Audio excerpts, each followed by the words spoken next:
Good evening. My name is GlenNeta Griffin. I'm the CEO and founder of the Georgia Media Academy, and we have been bringing you live industry chats with media professionals from all over the world, and I am so excited about our guest today. So today we are talking about betting on yourself. And our guest is Kristen L. Pope. She is a multi-talented journalist. She's a host. She is a producer, and we're going to let her tell you all about her journey. So please welcome Kristen Pope. Thank you for being here.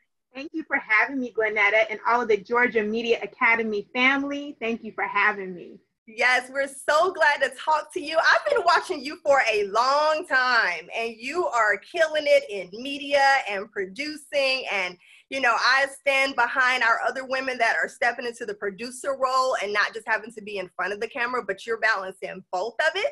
So congratulations on all of your success. Thank you so much. Thank you, GlenNeta, and I am a fan of yours. Oh, thank you. I appreciate that so much. So let me just let you introduce yourself to everyone. Tell us about, you know, yourself and your business and your brand. Just go ahead and tell us about yourself. So as you said, my name is Kristen L. Pope, and I am the CEO of Pope Productions. Now, I'm a CEO today, but that was a long time coming. I have been 15 years in the media industry out of college. And I went to school for broadcast journalism. I came out of school, moved straight to New York, had no clue, no strategy, what I should be doing, how I should obtain a job. And I subsequently took corporate communications jobs because I really just didn't know how to navigate the media industry in New York. But one of the first things that I found out was that as a brand new graduate straight out of college, the chances of you getting a job on air are really slim. It's best to work your way up. And so that's what I ended up doing. I spent 5 years in jobs that were corporate communications related. And then from there, I just took a step back and said, you know what? I'm not on the path that I wanted to be on. I had been freelancing from time to time. I would do red carpet hosting, and you know, people knew, my circle knew, listen, this is what Kristen wants to do. And so they would, you know, put me in touch with the right person. And so at the time, I was building my reel, building my red carpet reel, but I still wasn't, I would say, making the space or making the dent that I wanted to get to my goal. And so I took a step back, took a TV 101 class, which was really humbling because I had a broadcast journalism degree, but you know what? I was like, I've been out of school for 5 years. Yeah. So I need to brush up. I need to humble myself and to learn again, because we see how the industry changes. Every 5 years, I mean, there's a new way to report, a new way to produce, a new way to shoot. So I did need to brush up on my skills, and I took this course, and the professor really took to me. And so she took me under her wing as a mentee. And from there, she helped me to rebuild my reel. And so now about 6 years out of the game, rebuild my reel, and she helped me to start to create a strategy and to apply and secure a job. And so I got my first on-air job in market 165, which is in Abilene, Texas, West Texas. I'm talking about before this, I didn't even know what a West Texas, big country, Abilene, Texas. I had never even heard of such a thing. I've never heard of it. I've never heard of it. And so I was like, okay, I mean, I grew up in Chicago, had lived in Miami, had lived in New York, lived in Atlanta. I was like, what is it, Abilene, Texas? So, and that job came through my mentor. She worked with at the time, the assistant news director had been a producer with her at another station. So she put me in touch with him, and she said, you know, he's a great guy to work for. I think you should check him out. And so I reached out to him, sent him my reel. 2 months later, he said, we have an opening, and you were the first person I thought of. So I'm always telling journalism students, apply even if there is not a job. Because when one comes available and you're already on their desk, they'll think of you, and they'll know you, and they'll come looking for you. So he came looking for me, and he said, you know, I've had your reel for 2 months, would love to interview you. Interviewed, 2 days later, I got the call that I got the job. Wonderful, the best, the news that I had been waiting for 7 years. But it did not come without some sacrifice. I was married. I had been married for 1.5 years, and it required that my husband and I live long distance. And so my husband stayed in Connecticut and I moved to Abilene, Texas, and I lived there for a year reporting on what happens in the big country. Yeah. Wow. And it was a wonderful, wonderful experience. And then after a year, I moved back to New York. We ended up moving to New York. And from there, I started my own show, because what I learned, one of the biggest things that I learned is how much does not make the air. And it was kind of one of those things where it's like, you need to know what you like, but knowing what you don't like is almost as important as knowing what you like. And so I got to see what doesn't make the air. And a lot of what doesn't make the air are some of the best stories, but it's because they don't get the most clicks, or it's because they're not the bloody stories. And so I created this show called The Positive Controversy to really highlight those stories. And I interviewed a ton of amazing, interesting people for 2 seasons. We released the 2nd season last year. And so from there, my show gained national acclaim. Centric TV, now it's BET Her, but my show got a write-up in Centric. I got an award by the NABJ, and from there, I then got a job in New York on air, News 12. And it was like, it had come full circle. All of the things that I had been working to and didn't really know how finally came full circle. So I reported for News 12, and my husband got a transfer that brought us here to Boston, Massachusetts. Okay. And from there, I left News 12, went to News 9 in New Hampshire, and from there, NBC Boston, which is my most recent station. And so it has been the curvy journey. For anyone who wants to know, it's been the curvy journey. It has not been a straight journey, but it has been a blessed journey of experience and trying things out and experimenting, you know what I mean? And just being open to the possibilities. And so today I am the CEO of Pope Productions, and Pope Productions is a multimedia digital community and an agency which provides content production for bigger companies. We also have an on-air academy. The on-air academy is a place where I train young and aspiring journalists to get the job. I basically give them the strategy that I didn't have, so that they can be further along and not have to make some of the pitfalls that I made. Right. And I also do a ton of hosting and a ton of broadcasting. And so I just, I want to share as much as I can so that people coming behind us have a doorway, and then they have the experience and they have the knowledge and the wisdom that they need to meet their goals and reach their dreams. Yes, girl, you have said a mouthful. Like, I'm literally over here writing down notes so I can touch on some of this, because first of all, when you're talking about your show and the positives, when I left journalism, I started Positive Press PR. And it was because all of my positive stories would always get bumped, because there'd be a shooting or a murder or something that would just completely override my story that I was pitching and packaging together and I was so excited about. Oh my gosh, the only time that we would really get a lot of focus on the positive stories would be like the holidays, when they're trying to get the people that are making the blankets and giving out toys, and that's it. That's and other than that, the positive stories get bumped, and it hurt me. So I started a PR firm so I could focus on helping like nonprofits and all these other companies put out positive stories. I love it. I love it. Same here, girl. Yes. And so we have very similar, pathways, because my undergrad is also journalism, mass comm, and then I picked up public relations and marketing. So everything that you said is the reason why I started Georgia Media Academy, because even working in television, I would always have the young people reach out to me, and these are like postgraduates that they've graduated, they still don't have the tools that they need to get to the next level. And they graduate, and even though they've been through the whole program, they don't know which direction to go in, or they can't, now that they're out of school, they can't get an internship. Mm-hmm. They can't get help. They can't get through the door.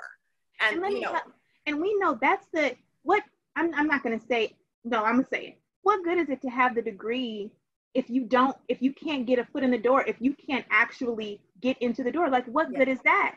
Yes. And so that is what I found, that there's a huge difference between the theory of a reporter or a journalist and the actual application. As we know, there's a big space in between. And that's the space that I sought to fill, is how do we get from point A to point B? Mm-hmm. And there's some strategy involved in the middle. Yes, absolutely. Everything you just said is everything I believe right now. I'm like, there has to be a way to help, get them to the next level, or even if it's brushing up on your reel, because after a while, your reel is going to be outdated. You have to have fresh content for your reel, but how do you get fresh content for your reel if you're not working? That's right. That's right. And you know what? And so, okay, well, I'm just going to put this plug out there. So tomorrow we are having our 4th webinar. It's called Video Newsreel 101. Okay. And it's literally to touch on that, because how do you shoot a reel? How do you shoot a story in social distancing? Yes. I tell the young people, I'm like, listen, to encourage them, you are going to be in a much better position, I would say, than even I was, because when we came out of school, it was, you have a photographer, you have a reporter, and you work together. What does it look like now to not be able to interview someone in person, or to not be able to have someone to shoot your story? You've got to be creative and you've got to figure it out. But if you're creative and you can figure it out, you will be the better for it. You will be the better journalist because you had to figure that out. Absolutely. I mean, if you look at what we're doing right now and look at Kelly and Ryan and all these people that are doing these split screen interviews, we're literally doing exactly what you see on television right now. So I think it's a great time and a great position for any aspiring journalist to get out there and start doing some interviews to brush up on their skills. I think it's perfect timing. Because your stuff is going to look like everybody else's right now. Listen, I was telling on our last webinar, I said, there's just going to be a generation of reporters whose interviews and reels are via Zoom or via the iPhone or, split screen or Skype or whatever, just because that's the world we were living in at the time. Yeah. It's a new normal. It is a new normal. Yes, absolutely. Let me talk to you about this real quick. What made you fall in love with media? Because when I tell you, from elementary school, I knew I wanted to be in communications. I wanted to be a host. Like, I've always known what I wanted to do. I never wanted to be a doctor, never wanted to be a lawyer. Like, I love communications. Like, I've always known I love telling stories and connecting with people. But what made you take your career path? I'll be honest, I didn't always know that media and communications was what I wanted to pursue as a career. Okay. I first initially wanted to be a cardiologist. And then I realized that at 6 years old, I'll never forget, I wanted to be a cardiologist. And I was like, what? You got to look at blood all day. Yeah. You got to, oh no, that's not going to work. So I put that one down. I'm like, no to the doctor, no to the cardiologist. Do not want to spend my days in the hospital. But I've always been fascinated with the fact that the media could take a message and disperse it to so many people at one time. Yes. That's always fascinated me. And then it's always fascinated me about how many messages you could receive and what people could do. It just, I mean, we could say, I usually say this, that the television, the ability to transfer media, it may be the greatest invention there is, literally, because even before the internet, there was mass media and how we disperse messages out to a larger and a wider audience. Mm-hmm. And I always, love to read. I love to write. I love to talk. I love to have conversation just like this. And so to watch people, like, I love to watch the talk shows. I love Oprah and Sally Jesse Raphael. Y'all don't know nothing about that. The young people don't know nothing about Sally Jesse and Jenny Jones and Ricky Lake. But I loved to watch that because they were having conversations that I could see in my own home. And I'm like, wow, how the heck, like, that's amazing. Yes. Yeah. So I would say, like, watching those things over time, I just fell deeper and deeper in love with the fact that you could tell a story. You could be a story as an actress. Mm-hmm. You could share a story on TV. Yes, all of that. That's exactly the same for me. Just I at one point I was like, well, maybe I'll go to law school or maybe I'll do this. I thought about it for like 2 seconds. Yeah. And then I was like, I could just write a TV show about one. I mean, and tell a story my way. You know what I mean? There you go. Yeah. Media has changed so much. And now we're starting to see more media focus on these careers that nobody has really dug into or, really shown or put to the forefront. So we have then an opportunity now to tell stories any kind of way we want. Yes. Yeah. So I think the generation is really set up for excellence. They have way more resources than we had when, They do. Yeah. Absolutely. They really do. And to your point, GlenNeta, you said something, it just escaped me, but they have more resources and they're going to be so much better equipped to tell any kind of story, any kind of way. And that, I think that's just part of the world and change and evolution. And when things like this happen, innovation just explodes. Yeah. And we get to be a part of it. Yes. And we have to keep up. You know, right? Because if you don't keep up, then the new generation comes in and just passes right over you. Keep up or get left behind. I'm not trying to be left behind. Yes, absolutely. So let's talk about betting on yourself. I love that title, betting on yourself, because that's where literally I've been within the last few years of my life and my career. I'm like, you know what? I'm going to go all in with myself, because even if you are at a job, you will be, if you quit or lose your job, you will be replaced by lunchtime. You know what I mean? So at some point, you literally have to go all in with yourself, or you have to bet on yourself. So let's talk about how do you know when it's time to pivot? So I've had several pivots. The first one was pivoting back into broadcast after having 5 years worth of corporate communications jobs. So I had to pivot back in. So the first indication that I needed to pivot there was that I felt unaligned, unaligned with my heart, unaligned with my own happiness. So that was my first reason to pivot. The second pivot was into, I would say, into entrepreneurship. And I think I've always had a heart for solving problems. And that's ultimately what an entrepreneur does, is solve problems and meet a need. Yes. You know, you got to be meeting a need for someone if you're an entrepreneur. And I've always been a person who, if I saw a need, I wanted to try and meet it. And so I think, again, there was another pull, there was a tug on my heart. And then also seeing myself greater than, sometimes you can get into a space and you outgrow it. And you need more room. You need more room to stretch your legs, to stretch your arms. You need more room to develop your purpose. And so I found myself needing more room. And that's where entrepreneurship came into play. And so I believe, one, if you feel out of alignment, that's a reason to pivot. And if you find yourself outgrowing the space that you're in, that's a reason to pivot. And then purpose. Purpose is so important. If your purpose, or if a door has been closed, or if it feels like you've come to the end of the road, perfect time to pivot. Yes. Because if you're still here, and this is the wonderful thing about purpose. Purpose is not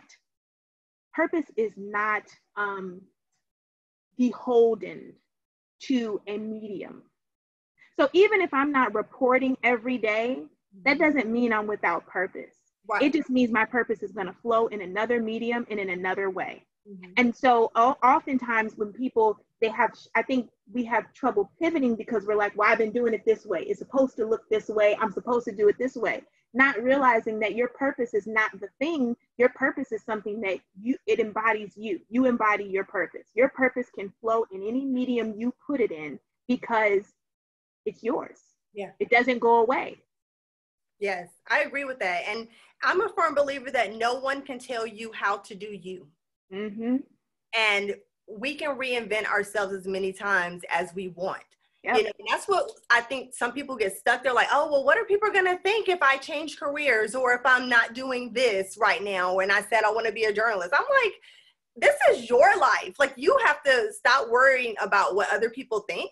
That's and right. You have to go all in with yourself. At some point, you just have to just jump out there and just make the change. That's right. And, and just because the world is going to keep changing. So why should we stay the same all the time? I love putting out new stuff, and people are like, well, when did you do that? You don't need to know when I did it. Just know that this is what I'm doing now. That's right. That's right. And it's and we have that freedom. And the truth of the matter is, I find often, especially with women, we have to give ourselves the permission. Yes. Yes. We have to give ourselves permission to say, I can, and I should. So I will. Yes. Yes. And I'm the only one who's holding me back. Yes. You know, I'm the only one who's holding me back. And betting on you is exactly what you said, GlenNeta. Listen, the world changed in the blink of an eye. It changed. Yes. 33 million people have entered the unemployment system. That means that 33 million people are either without a job, a reduced job, you know, whatever happened. But the point is that somebody did what was best for them. Right. Some company did what was best for them. Still loving you, still caring for you, but they did what was best for them. And if in this moment you're not able to say, you know what, I got what's best for me. Yeah. If you're not able to do that, then that means you're beholden to that company that doesn't really have to be beholden to you. Yes, yes. And let's think about this. So if you say that a company did what's best for them, and it comes down to its business, right? It doesn't matter how much we like you or what a great job you do. It comes down to business. And I think that if we as women and as journalists and freelancers or anyone in the media industry consider ourselves the business, we will take it more seriously. That's right. You can't take it as if this is a hobby. If this is something that you really want to do, you have to make yourself and your brand the business.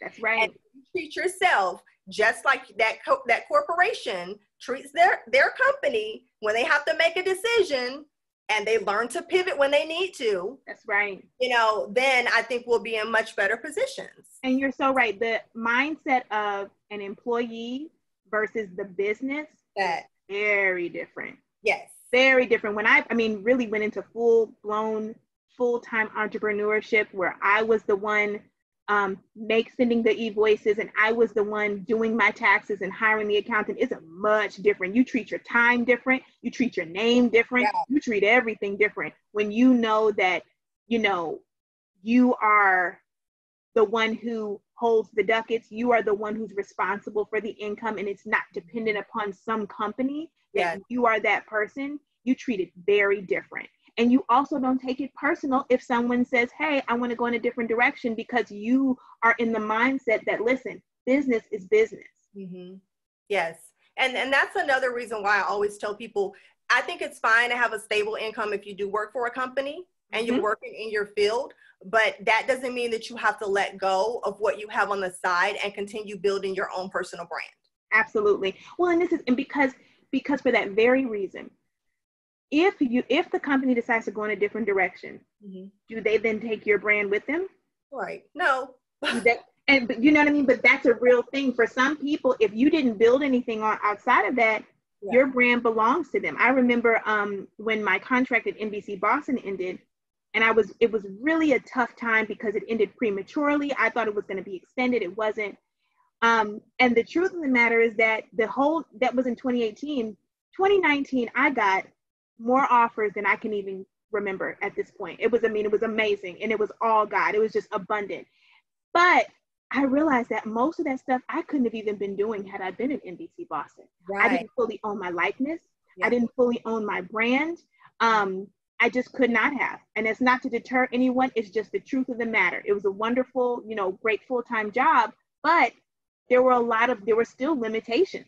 Because I worked for that company, I had limitations on my level of exposure and the kind of exposure that I could have. Right. And the truth of the matter was that this is a part of my brand, and I wanted to continue to build it. And sometimes you have to make those tough choices. And so I'm grateful. I'm grateful that I had the option and the liberty to go ahead and build my brand, because now, as we see, companies do their own thing. You need to have something to stand on. Yes. Yes, absolutely. I agree with that 100%. Let's talk about transitioning between news, hosting, and entertainment, because I really want you to touch on the entertainment side too. So what are your suggestions? How do you transition between those? So there's a lot of people that come to me and they say they want to be an entertainment reporter or a celebrity reporter, and I think it is wonderful. We need more brown faces. I watched Sean Robinson for years. Sean Robinson was the one. That was like that was our go-to when you think about brown girls and entertainment reporting. It was Sean Robinson. I was like, why? I watch it to watch you. And I miss seeing her, but I, as a woman, listen, she's been doing it for 15, 16 years. We all have, we want to grow. You want to do more things. Yeah. But Sean Robinson started out as a local reporter. And people should know that. And I think it's important to know that because there's something that being a reporter gives you foundational skills. And it is, I believe, an easier road to transition to soft news or to entertainment than it is the other way. So I really had to create a hard news reel to pivot back into the news. And the reason is this: if you are looking for a job, companies are hiring for what they need. Yes. That's very important. That's just some professional, some life tips right there. If somebody is hiring for a job, they're hiring for what they need, not for what you want to be. Right. Okay. There's nothing wrong with being an entertainment reporter, but there are great foundational skills that come from being a daily turn hard news reporter. And I believe that transitioning from that into entertainment you will be so far ahead because of the skills that you have from being able, if you can talk about a murder, if you can talk about things like that, it should be so easy to talk about, the Kardashians.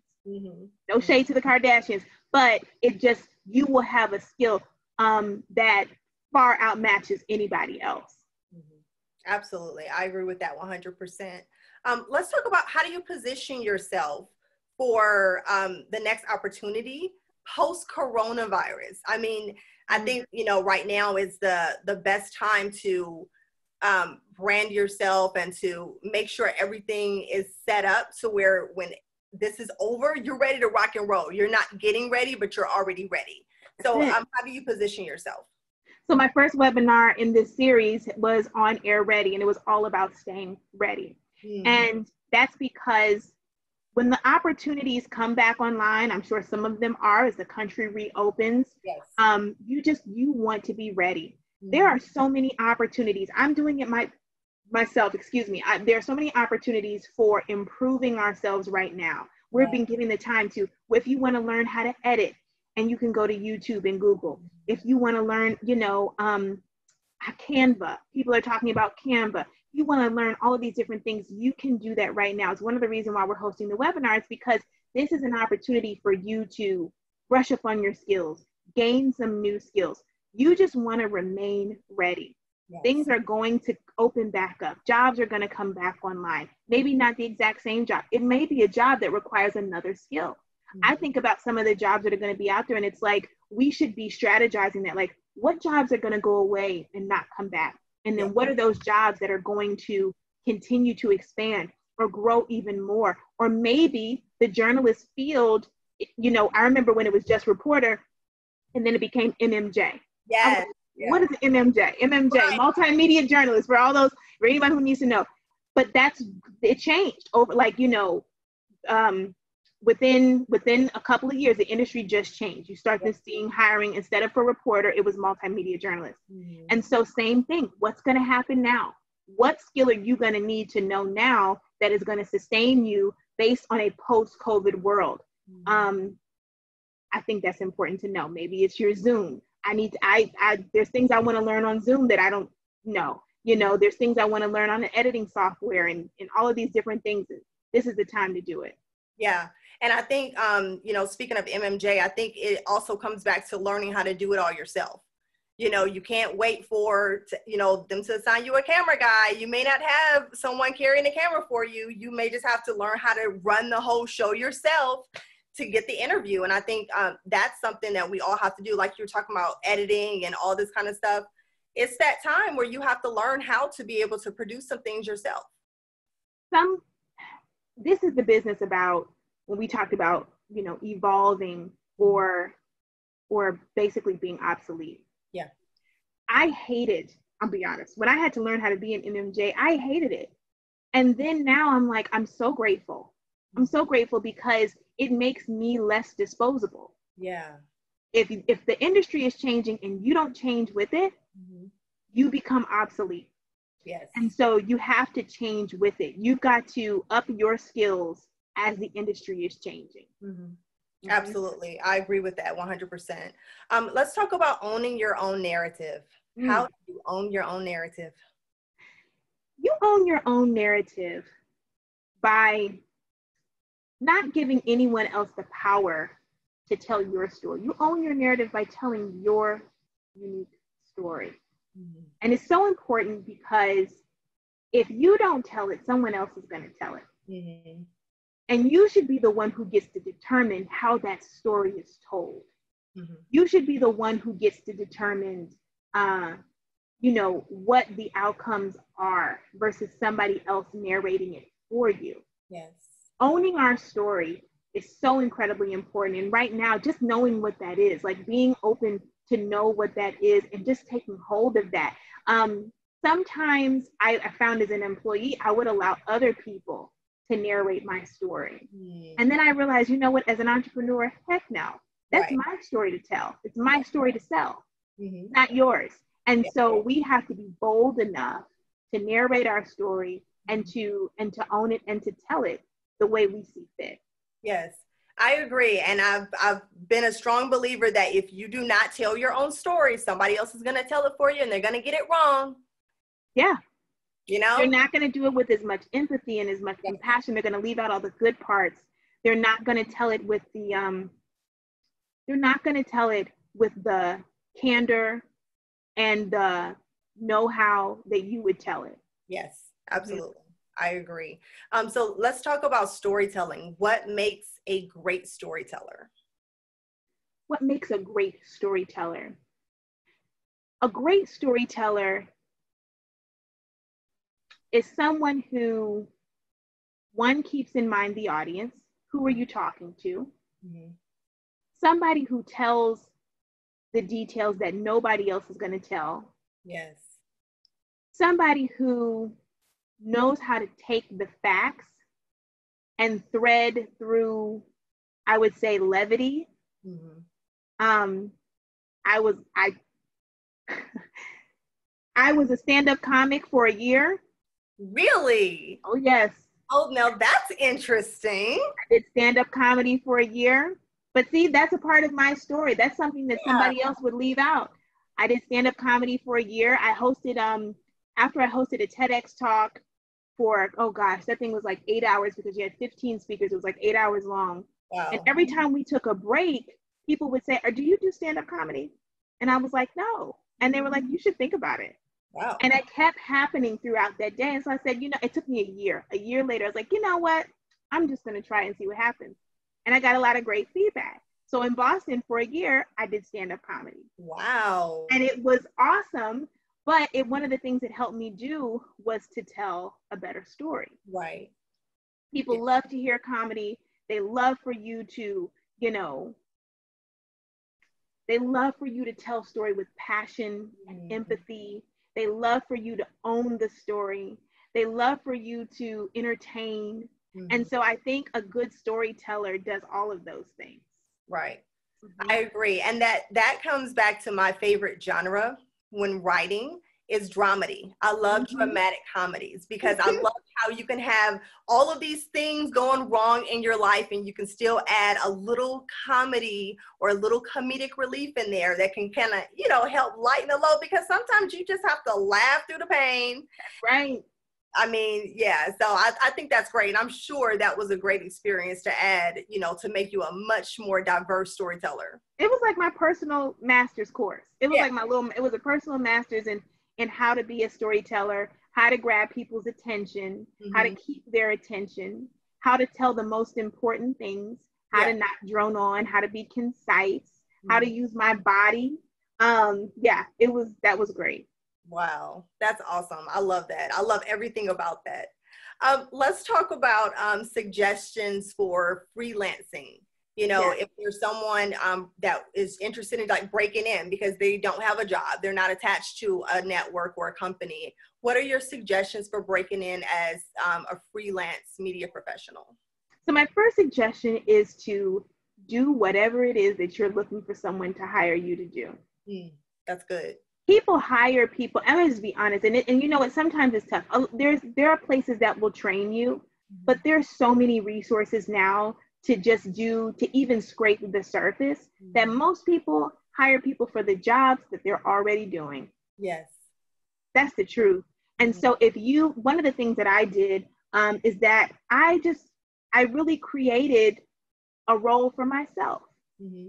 Somebody would say, listen, there's a red carpet event happening. We'd love for you to come host it. Bam, I'm there. Yeah. Yeah. Someone would say, there's this story, there's a conference that's happening. We would love for you to come and interview the people. My first opportunity, my husband was my cameraman. Oh, girl, my husband, my son's trained, everybody in this house. Okay. My husband, the financier, yeah. who trades on the markets all day for a living, was my first cameraman. Mm-hmm. And that is just what we did in order to make it work, in order to do the job that was being asked, in order to get the footage to put a reel together. And so the first thing I would say is get out there and do what it is that you are looking to do. Yes. You can research what it looks like to shoot a story. You can research what it looks like to do a red carpet interview. You can research all of that stuff. Mm-hmm. You can research all of it. Yeah. Yeah. And the best way to do it is to do it.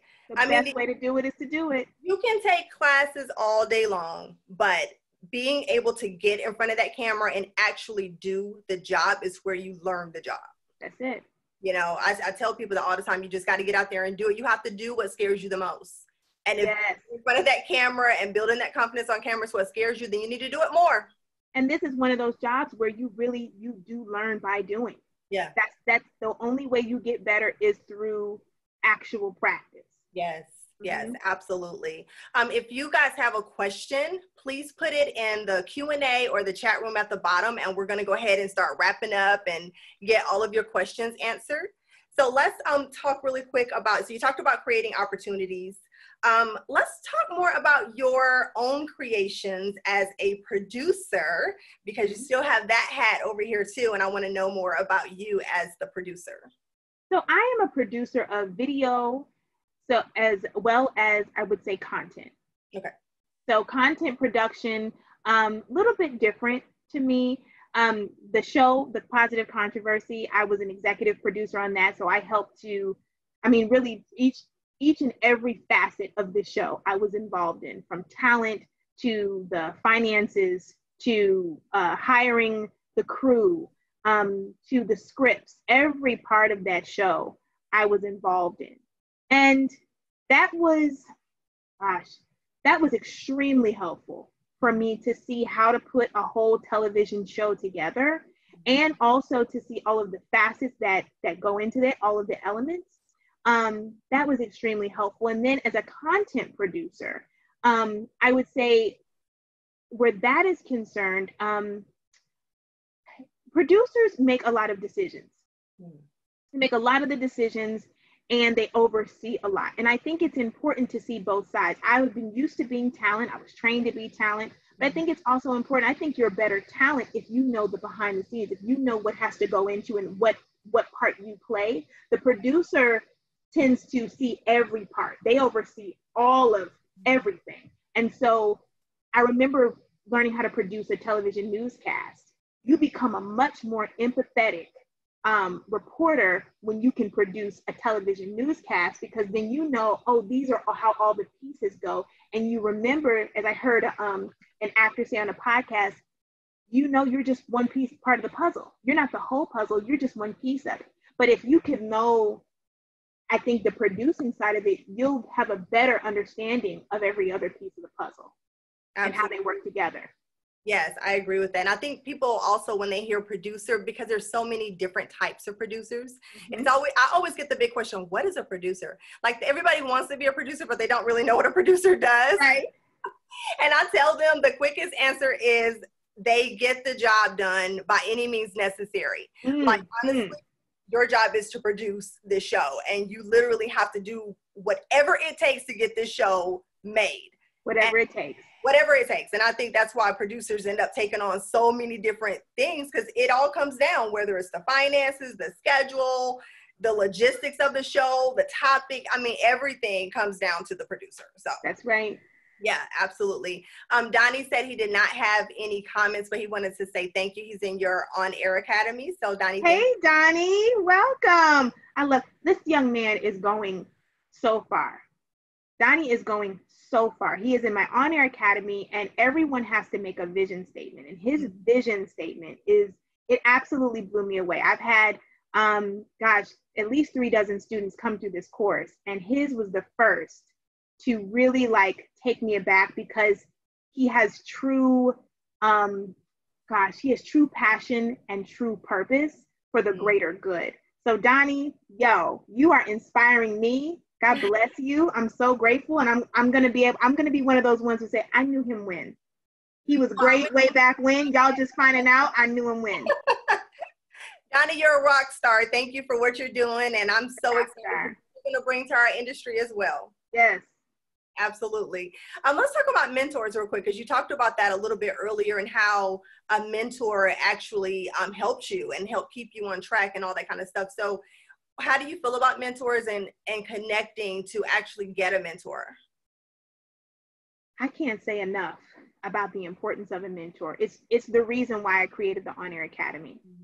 Because, and I'm just going to keep it all the way 100, especially for Brown people. We don't always have the sponsorship. We don't always have the mentorship. We don't always have the relationship and the open doors to get ourselves through. We don't always know the things that they don't tell you. Yes. The behind the scenes conversation, the unwritten rules. We don't always know that.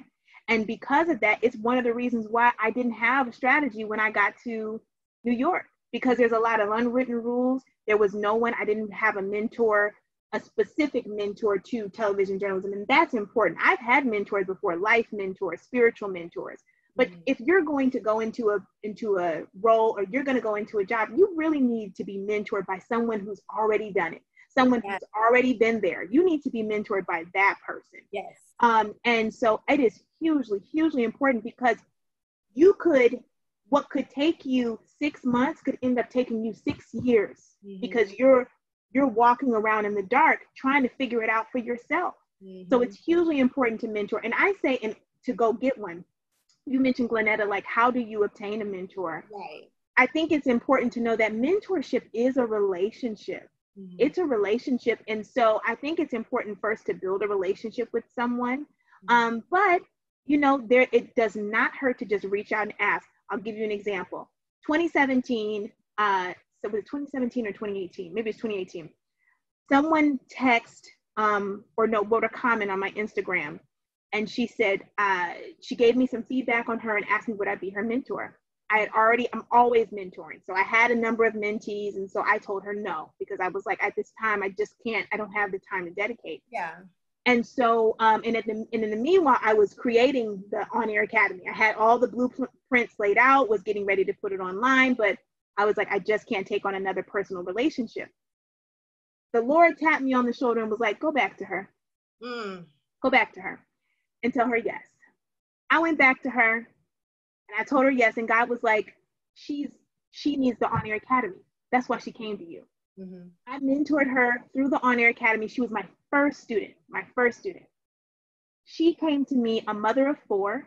Wow. 35 years old, had graduated from journalism school, became a mom, became a wife, took a different course, always wanted to go back. I helped her to create a strategy, literally no experience. Yeah. Become a storyteller, even though she's a fantastic writer. She really had kind of like the chops. She's a great writer, and helped her get a reel done. She is now in her second job, in her second market. Wow. Yeah. So I agree 100% about mentors. And also, I think that you have to build the courage to ask. And if you get rejected, you can't let that stop you. No. And I think I think of the media industry, just as the entertainment industry, where it's a relationship business as well. You have to be prepared. That means you have to have your reel together. You got to have your resume together, your headshots and all that other stuff. But you also have to be ready. Like, if you get with a mentor or ready to pitch yourself, you still have to have those things ready. Yes. So there's still some things that you have to do on your own to be ready when you reach out to someone, because they're not going to do everything for you. They're there to get you to the next level. That's right. You got to do the work yourself. 150%. And the truth of the matter is, mentors really want to work with people who are already self-motivated. Yeah. You want to work with someone who's self-motivated and willing to do the work. If the person is not at least willing to do the work, like exactly what you said, I'm not here to do the work for you. I'm here to help guide you in the direction in which you should go. But you still have to do the work. We all have to do our work. Mm-hmm. Absolutely. And I'm going to go with our last question. So right now during this pandemic, what can an aspiring media professional or journalist do to stand out from the rest? Tell a creative story. Tell a creative story. Shoot a creative story. Yes. A young lady named Jade Jackson is going to she's going to be the instructor and the presenter for my next webinar, my next on-air webinar, which is on Thursday. Mm-hmm. She did a phenomenal story that she had to do all self-contained. She did a Blue Cross Blue Shield story that she shot from her cell phone, had to put herself into it. She wasn't able to interview anyone live. And I was just beside myself because I'm like, this is what it looks like. Mm-hmm. This is what it looks like to tell a creative story during COVID-19 in social distancing. You got to get creative. That is how you stand out. Yes. Yeah. You definitely have to be creative. I agree with that 100%. Before we wrap up, I'm going to give you a chance to plug how to stay connected with you. But what I do want you to do is just plug something for women. And I don't end anything that I do without it because I'm a working mom. I'm a wife. I have 3 kids. I've literally built my entire career with a family. And it's not easy. No. It's not easy. And you as well, being a family woman and you're a wife, what motivation or inspirational word can you give to another woman who may be putting her aspirations or, she really wants to do media, but she doesn't really know how to balance her family? Like, what can you say to, someone out there that can be just like us, just on a different level? Take one step. Take the first step. Yeah. One step at a time. One step at a time every single day. I want to leave my daughter a legacy. Yes. I want for her to know that her dreams mattered, that she was one of my dreams, and I saw that through, but she wasn't my only dream. Yeah. She wasn't my only dream. And I want for her, I think that the way to show someone how to follow their dreams is to model it for them. Yes. I think people learn by seeing, and they learn by example.